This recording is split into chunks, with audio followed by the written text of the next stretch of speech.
Eu gostaria de agradecer a presença de todos e de todas.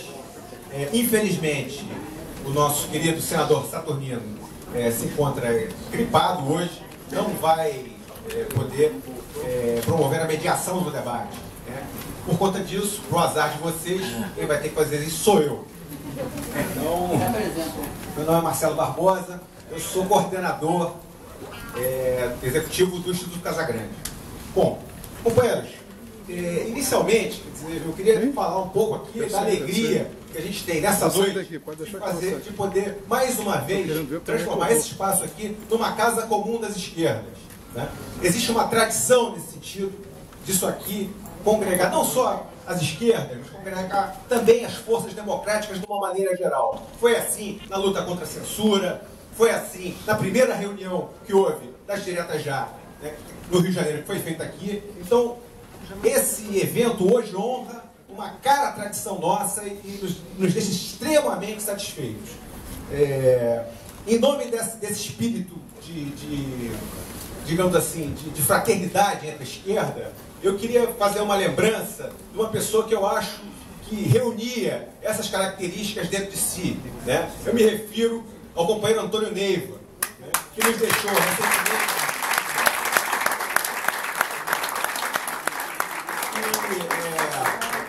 É difícil, né? Eu gostaria de pedir um minuto de silêncio aí, em memória desse companheiro que nos deixou.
Vou fazer a chamada aqui, hoje é da nossa mesa.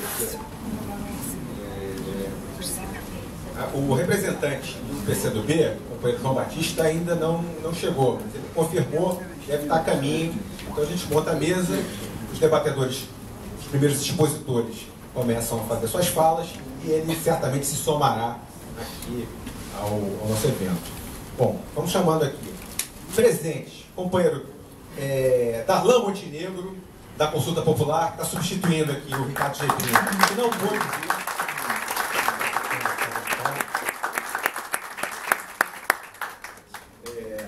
Temos aqui, pelo PSOL, e um companheiro que dispensa apresentações, o companheiro Milton Temer, ex-deputado.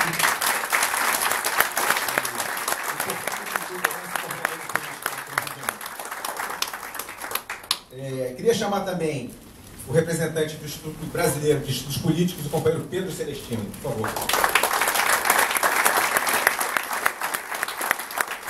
E queria também chamar o representante da direção nacional do PCB, o companheiro Mauro Iazzi. Por favor.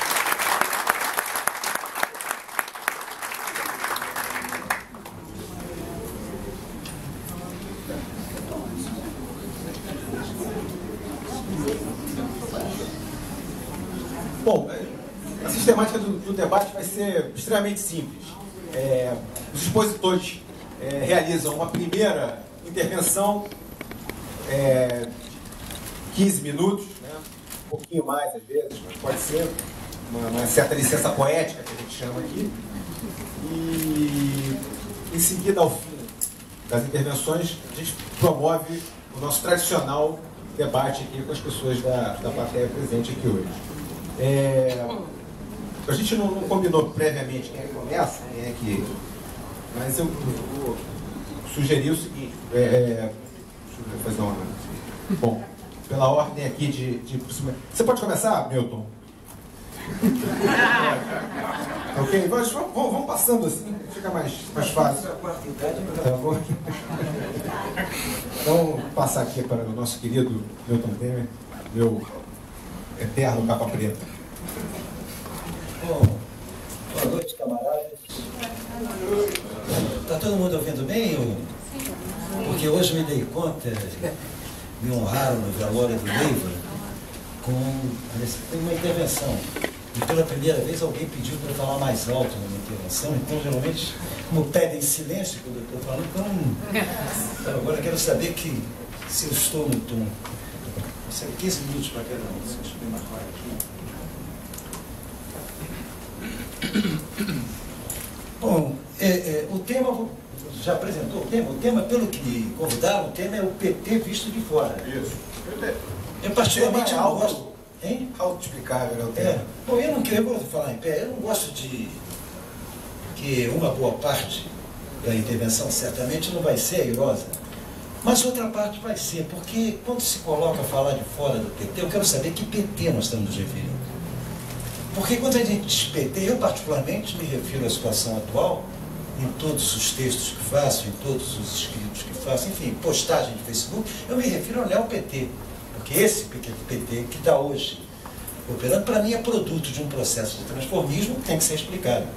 Mas eu pergunto qual PT nós queremos, porque se nós formos considerar, aliás, Mauriase é o especialista, tem um livro tratando de ideologia, em que ele faz uma descrição da história do PT, que eu acho fundamental para se entender a história recente do Brasil.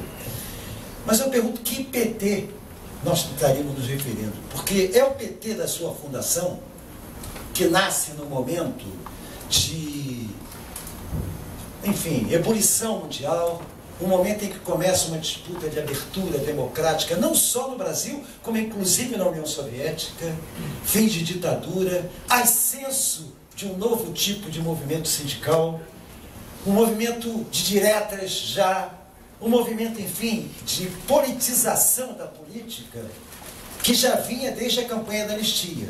O PT nasce aí, e eu me perguntei esse PT, porque se nós olharmos esses documentos, tanto de fundação do PT, como os documentos do PT na década de 80, nós temos um partido classista, um partido claramente identificado com o processo de transformação, pelo menos de negação do capitalismo, se não de explicitação do processo revolucionário para o socialismo do Brasil, um partido que vetava a participação dele de empresários por ser um partido de trabalhadores.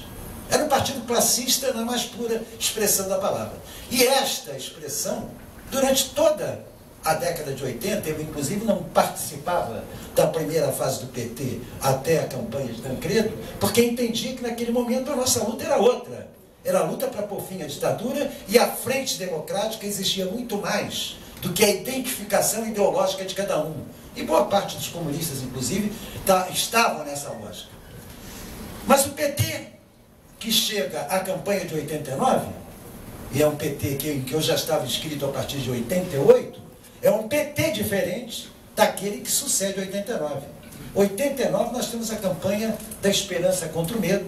Eu diria que a campanha de um partido de esquerda identificado claramente com aquilo que era o programa. Se nós olharmos os cadernos de programa, a proposta, inclusive de governo popular democrático radicalizado, já estava ali naqueles cadernos.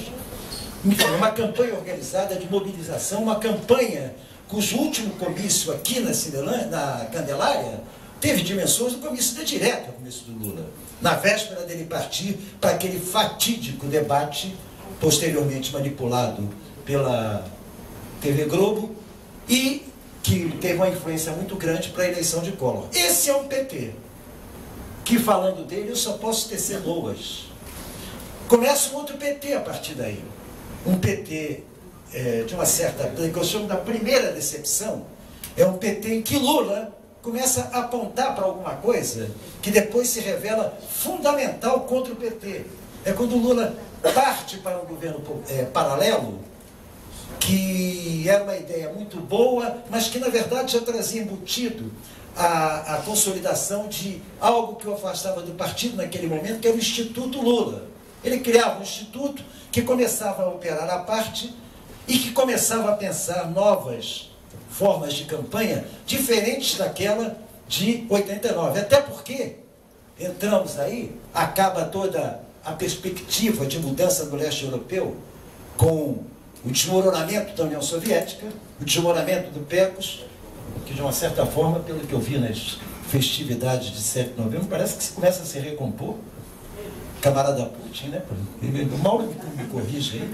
Não, é verdade. Zé Paulo Neto é que disse para mim, Milton Temer, a grande vantagem do camarada Putin é que ele não era egresso daquele partido burocrata do Brezhnev. Ele era egresso da gloriosa KGB. Consolidado ideologicamente.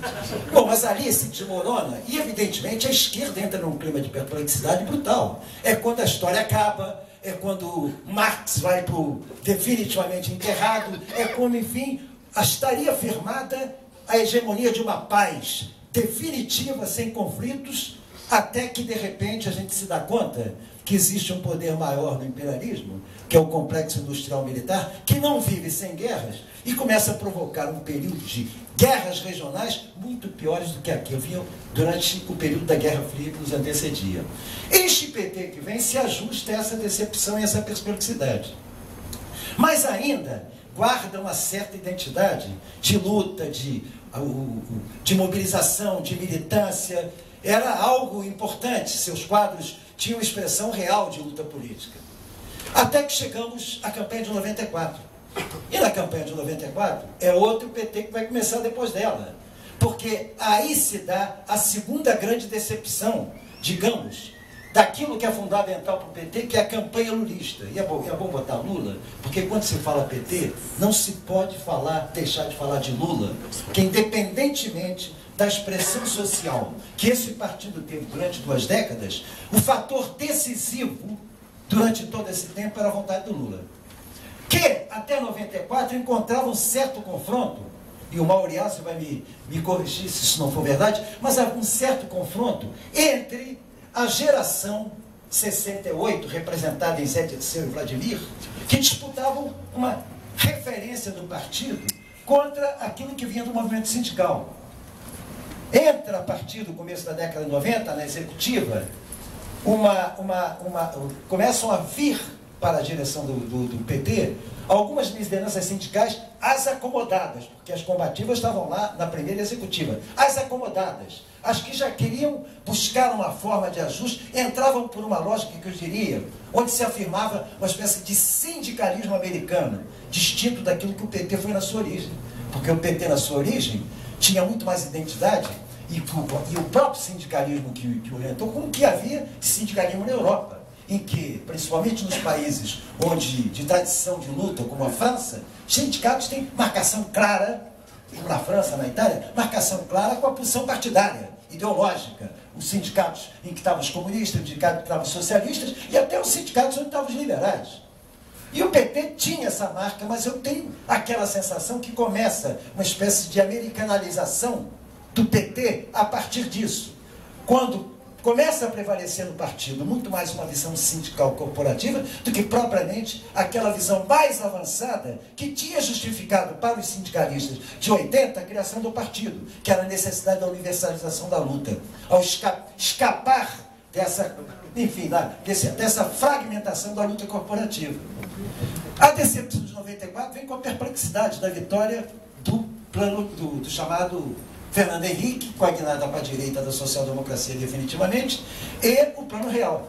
E o PT entra numa certa perplexidade, e pior, o Lula, inclusive, principalmente, começa a pautar aí uma nova lógica. Não tem caminho para nós como candidatura de esquerda. Mas ainda tinha confronto. Esse confronto começa a se esborrar em 95. Que é preciso ter claro, hein? A primeira denúncia de bandalheira no PT, quem faz é o PT. Em 95, Paulo de Tarso, que foi guerrilheiro e trabalhava numa prefeitura em São Paulo, trabalhava na prefeitura em São Paulo, começou, nos seus contatos muito íntimos com Zé Dirceu, passou quase que metade do ano, denunciando, olha, Zé, não está dando pé. Olha aí, a bandalheira está correndo, essa patota do Lula está fazendo negócio. Zé Dirceu, em 95, por conta de até então não se manifestar nada, há uma denúncia externa, Zé Dirceu se obriga, como secretário-geral, a instalar uma comissão de ética. Comissão de ética essa que era composta por Hélio Bicudo, que eu me lembro, Zé Eduardo Cardoso, o terceiro eu não me lembro. Esses dois, pelo menos, compõem esse trio. Comissão de ética, quando ela é instalada, eu me lembro bem que eu era do diretório, meu primeiro ano de mandato de deputado federal, em 95, eu estava sentado, eu já era meio maldito, eu estava sentado na última fila junto com Walter Pomar. Era diretório nacional, no hotel da Lula em São Paulo, e as cadeiras eram como essas cadeiras perversas que vocês vão sentados aí, não tem antebraço para colocar coisa para a cadeira, não era cadeira desse tipo. E de repente entra Lula, absolutamente inchado, é vermelho, com um chalutão na mão, aos gritos. Eu não vejo o PT para isso. E pela primeira vez, eu vi que era possível um corpo físico material diminuir no espaço. O Zé Dirceu estava na mesa sentado e começou a encolher. Eu sentia que ele estava encolhendo. Porque é evidente que o alvo do Lula era o Zé Dirceu. Viu, Zé Dirceu? Eu não fiz, tu vai morrer. Zé Dirceu se rende aí, eu acho que começa a tragédia, porque termina nessa comissão de ética, expulsa o Roberto Teixeira, toda a turma do Lula, menos o Lula. Do diretório expulsa todo mundo, menos o Lula. Razões óbvias. Como, aliás, a história mostra que depois tudo foi pelo meu caminho, mas não é o problema. O que ocorre a partir daí? Aí é que se dá, no meu modo de ver, a guinada que me desliga, começa a me criar problemas. Eu que sempre fui um reformista, porque entramos para o PT, o Carlos Nelson Leandro, quase que tomando cascudo, já vem esse partidão de pijama incomodar este partido revolucionário. Nós fomos recebidos quase a tapa. E nessa altura do campeonato, o Carlos Nelson que dizia, pô, nós estamos na mesma posição, os caras que estão passando por aqui, está tudo indo para a direita aqui. Nós estamos aqui, continuamos. Aliás, eu quero dizer que esse fenômeno eu vivo no PSOL também. Sou fundador do PSOL de novo, sou a direita do partido. Estou onde eu estou, a direita do partido. Bom, eu sempre fui um reformista revolucionário, né? Ficava honesto, Carlos Nelson propugnou. É o meu único confronto com Mauriados, é porque eu tenho muita admiração e afeto e afinidade política. Então aí começa a tragédia. Começa a tragédia da escancaração, da explicitação do PT com o qual não tem nada a ver. O neo-PT começa a nascer aí, ou seja, antes da chegada do Lula ao Palácio. Começa a nascer na lógica de que tinha que ser uma composição com o centro. Sem o centro, a esquerda não faz nada, vamos entregar... Já está acabando? Tem? Falta 5. Porra, é a parte mais quente da história. Bom, então, dá-se o congresso do Glória, 97, em que eu fui candidato a presidente, indicado, aí já pela esquerda do partido, olha aí, contra o Zé Dirceu, no Glória, com o Lula e o João Felício, então o presidente da CUT, fazendo boca de urna para o Lula, para o Zé Dirceu, e este congresso do Glória termina 49% dos votos para Zé Dirceu, 47% para mim. Ou seja, um partido claramente dividido entre uma concepção que já começava a colocar em xeque a questão do socialismo no programa e uma outra parte fundamental que trabalhava pela radicalidade do programa petista como necessário para a disputa de uma política de transformação do país. Esse congresso é um congresso marcante porque pela primeira vez o PT recebia Brizola. Brizola tinha sido, no ano anterior, o principal, talvez um dos principais atores na campanha contra a privatização de empresas, principalmente da Vale do Rio Doce. Onde o PT, com a sua concepção, enfim, olhava, Vladimir defendia abertamente a autonomia do Banco Central e a privatização. Defendia. Eu tinha confrontos. Eu passei a ser esquerda do PT porque eu fui contra a privatização das telecomunicações, do petróleo, onde o PT ficava vacilante. Não era uma questão fundamental do PT. O que acontece nesse... O Brizola, eu me lembro bem de Arlindo Schneider, me dizendo naquela ocasião, porra, meu Deus, eu acho que eu vou botar no Brizola para presidente, porque o Arlindo Schneider, naquela ocasião, julgava junto com o Walter Pomar. Os caras não queriam botar o deles na reta e inventaram logo trouxa para ver. Quando é ele que... Mas deu certo. Mas o que acontece aí de maneira concreta? Quando eu saio do Congresso, aí vem para cima de mim a imprensa, vai dividir o partido? Não, não vai dividir o partido, ao contrário, eu sou unitário, o presidente Zé de Silva vai contar com a minha colaboração, quero até ampliar, quero garantir que haja uma parceria de esquerda na próxima campanha eleitoral com Brizola vice do Lula. Rapaz, o Lula já queria botar um burguesão como vice na campanha de 98. Já estava no plano dele, desde 94, colocar um burguesão como vice. Foi uma cacetada geral, termina com a intervenção no Rio de Janeiro, para impedir que o Vladimir fosse candidato a governador. Por quê? Porque o Lula queria empurrar, forçar a candidatura do Garotinho para tirar o Brizola da vice. O Brizola, que depois de lançá-lo candidato a vice, e alguns achavam, o Zé Maurício, por exemplo, ô Turco, eu falei com o italiano ontem, ele achou um absurdo, eu achei um absurdo esse negócio teu, mas ele achou que está certo, e te convidou para almoçar. Eu fui almoçar na casa do Brizola logo na sexta-feira seguinte, eu tratando ele de governador, eu quero dizer o seguinte, a minha concepção é de aliança do socialismo e democracia que o PT preconiza com o nacional popular do senhor, que falta no PT, essa questão nacional e a questão popular. Agora não tem apoio do Garotinho no Rio de Janeiro. O Neiva ainda quis defender. O Garotinho já conversou com César Maia, já conversou com Marcelo Alencar, já conversou até com Moreira Franco antes de conversar com o senhor. Então, não pode ser o candidato. Aí o Neiva Moreira quis defender o Garotinho. E o César Maia e o Brizola viram para mim e disse, ô Neiva, Milton Temer tem razão, nós estamos em off. O Garotinho, pô bem, esse cara, em quem o Brizola não confiava, eles querem me tirar da vice para colocar, pois passou a bancar o Garotinho e se manteve na vice. Coisa que fez com que o Lula passasse a me odiar ainda mais do que já odiava. Vamos para o Congresso de 99, aí em Belo Horizonte eu vou terminar já rápido, só para dizer onde é que está o antecedente do que está acontecendo agora. Vamos para o Congresso de Belo Horizonte e o que acontece? Antes do Congresso já começa a pauleira nos jornais com o Zé Disseu propondo a retirada da categoria socialismo do programa do PT. Eu digo, não dá pé, vai começar o Congresso antes. Começou uma pauleira antes do Congresso. Evidentemente, o socialismo continua no programa. Se não me engano, continua até hoje, né? Continua até hoje. Bom, então estava na lógica ali do sindicalista, na disputa do poder, levar para a presidência da República aquilo que o caracterizava como liderança sindical. E eu recomendo a vocês ver um documentário feito pelo Leon Hirschman, o ABC da Greve. Esse documentário se encontra junto com uma caixinha, junto com... Ele não usa o black tie, que a filha dele montou. O que é essa concepção? O Lula era aquele líder sindical combativo e radical, e ele fez isso naquele episódio da Vila Euridice, que era o seguinte, a minha briga com o patronato vai até o ponto em que eu não ameaço a hegemonia do patronato na relação com do capital-trabalho. Ou seja, vamos fazer o combate por reivindicações.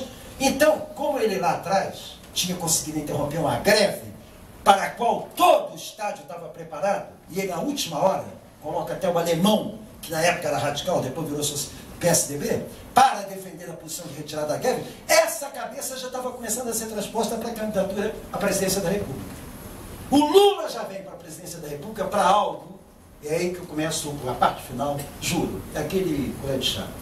Começa algo que outro livro que eu recomendo a vocês, que é um livro fundamental para entender o que é a lógica do lulismo. E o Lula, eu cito o Lula, porque o Lula é mais grave e mais trágico para o processo das esquerdas do que o próprio PT. O que acontece? O Lula vai para o poder a partir da Carta dos Brasileiros, onde se acertou Henrique Meirelles na presidência do Banco Central, dentro de algo que o André Singer, no livro chamado Os Sentidos do Lulismo, ele explica muito bem. Para um pacto conservador de alta intensidade, bancado por um reformismo fraco em cima do programa bursátil. Por ali, o programa bursátil esse que a gente chega semana passada, depois de 12 anos de governo, e constata o seguinte, o retrato desse pacto conservador de alta intensidade, com a alternativa do reformismo fraco, basta olhar os números de 2014, nos sites. No site do governo indica lá, Bolsa Família dedicou para 11 milhões de famílias 27 bilhões de reais. Lucro dos 2 maiores bancos privados brasileiros, nesse mesmo período. Ou seja, 2 famílias. A família Setúbal e umas famílias que se reúnem modestamente em torno da propriedade do Banco Bradesco. Esses 2 bancos juntos, 31 bilhões, 4 bilhões a mais de lucro em período de crise, por conta de uma política de juros altíssima que grande parte está se consolidada no desvio da obrigatoriedade de crédito para casa própria, que é, na verdade, aplicada em fundos, como está noticiado hoje, inclusive, na Bíblia da direita, que é o Globo, e na especulação com títulos da dívida, que durante o governo dele subiu de 600, da herança maldita de 600 milhões de Fernando Henrique, para mais de 2 trilhões, em 2 mandatos. Então, evidentemente, esse neo-PT tem uma responsabilidade grande, que, no modo de ver, faz com que ele esteja em ciclo encerrativo e que nos deixa numa situação muito complexa. Eu vou dizer a última frase. Qual é esse problema? É que ainda hoje, eu no segundo turno, eu fiz campanha, eles foram voto Lula, eu fiz campanha pela Dilma, que faria de Lula, olha a tragédia. Porque, na alternativa, o maior aliado do neo-PT é o PSDB. Porque a ameaça do PSDB junto com o PFL, que eu me recuso a chamar de democratas, porque parece que os democratas são exatamente os egressos da ditadura. Nós não somos democratas.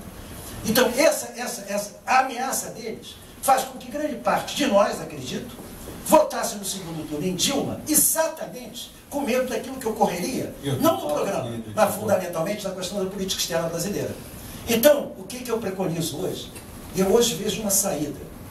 Uma saída que começa com a frente de esquerda dos partidos de esquerda, PSOL, PCB, PSTU, ampliada pelos bresolistas progressistas, ampliada por aqueles que tentam do PT, pelos documentos, inclusive ultimamente está claro, tenham clareza dessa realidade e se propugnam a criar uma alternativa que realmente recupere o sentido de luta e de esperança. Desculpe pelo favor.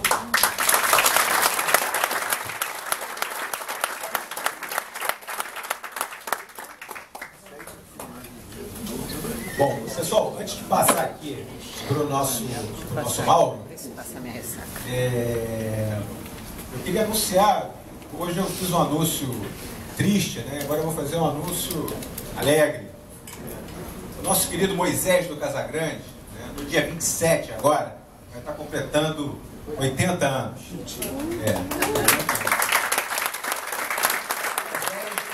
vocês sabem, é mais do que um dos proprietários aqui do teatro. É um companheiro, é um camarada, é um incentivador desse tipo de atividade que a gente faz aqui. Então, a gente queria fazer o registro dessa data e queria chamar também quem quiser. A gente vai comemorar ali na Fiorentina, né, no Leme, né? Então, quem quiser aparecer, naquele democrático regime de cada um paga a sua e a amizade continua. Estão todos convidados. Bom, vou passar aqui a partir das 20 horas. Vou passar aqui para o Mauro. 27, quarta-feira, depois de amanhã.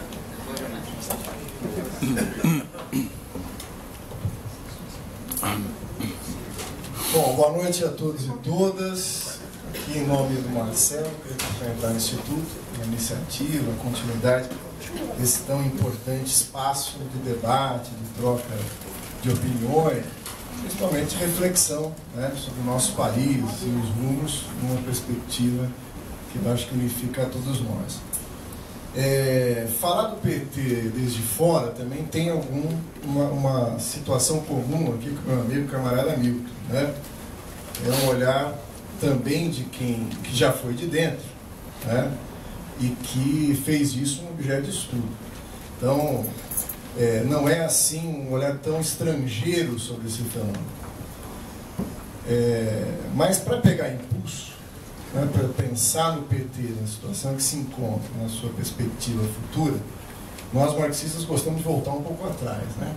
Você vê que o Milton voltou um pouquinho mais, ele começava ali da passagem do Paleolítico para o Neolítico para pegar impulso aqui, né? Mas essa história é fundamental e me ajuda aqui nesse encadear, porque de certa maneira a atual configuração do PT faz com que seja funcional apagar algumas pegadas. né? E para alguns camaradas, alguns companheiros, esse desfecho é quase uma confirmação de uma tese sempre anunciada, sempre foi assim, então o seu desfecho não é muito surpresa. Eu não compartilho dessa tese, né? Eu acredito que aquilo que o PT se tornou é muito diferente do seu processo, né?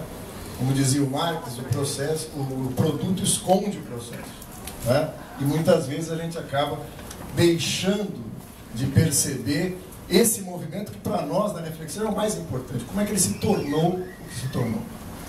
E a sua origem marca uma saudável resistência da classe trabalhadora na busca de sua independência.